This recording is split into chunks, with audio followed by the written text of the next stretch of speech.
పసిడి ప్రియులకు స్వల్ప ఊరట కలిగింది. కొద్ది రోజులుగా వరుసగా భారీగా పెరుగుకుంటూ పోయిన గోల్డ్ రేట్లు ఇవాళ పెద్దగా పెరగలేదు. మరోవైపు ఇదే సమయంలో ఇంటర్నేషనల్ మార్కెట్లో చూస్తే పెద్ద మొత్తంలో దిగొచ్చాయి. ప్రస్తుతం దేశీయంగా ఇంటర్నేషనల్ మార్కెట్లో గోల్డ్, సిల్వర్ రేట్లు ఎలా ఉన్నాయో తెలుసుకుందాం.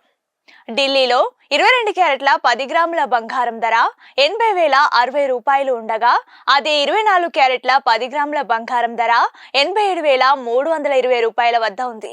హైదరాబాద్లో 22 క్యారెట్ల 10 గ్రాముల బంగారం ధర 79,910 ఉండగా, అదే 24 క్యారెట్ల 10 గ్రాముల బంగారం ధర 87,170 రూపాయల వద్ద ఉంది. ఇక బంగారం ధర బాటలోనే వెండి పయనిస్తోంది. వెండి ధర భారీగా పెరిగింది. ప్రస్తుతం సిల్వర్ ధర 1,06,000 వద్ద ఉంది. కొన్ని రాష్ట్రాల్లో అయితే 1,08,000 వరకు ఉంది. ఈ క్రమంలో ఆడపిల్ల పెళ్లి చేయాలంటే, బంగారు ఆభరణాలు కొనాలంటేనే జంకిపోతున్నారు. ఇదే సమయంలో కాస్త తక్కువ ధరకు లభించే 18 క్యారెట్ల గోల్డ్ జ్యువెలరీపై జనం ఆసక్తి చూపిస్తున్నట్లు తెలుస్తోంది.